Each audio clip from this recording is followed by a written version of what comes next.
L-20 sena tal-Ikirix minn April fuq 1.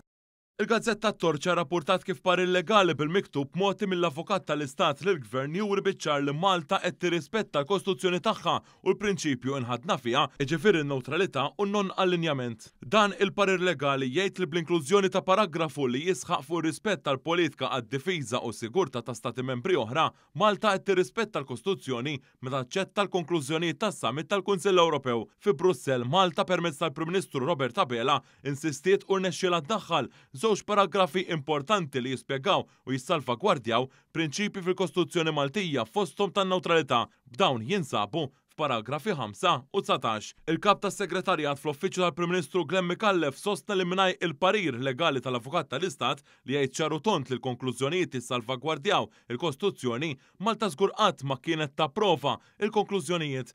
Dwar dan irrappurtat ukoll il-Gazzetta Malta Today fejn tqal kif dan il-parir legali ġie mitlub mill-kap tas-segretarjat fl-Uffiċċju tal-Prim Ministru ftit jiem qabel is-Summit tal-Kunsill Ewropew. Dan l-artiklu semma wkoll kif fil-konklużjonijiet hemm żewġ klawżoli jitolbu għar rispett tal-politika ta' sigurtà u difiża.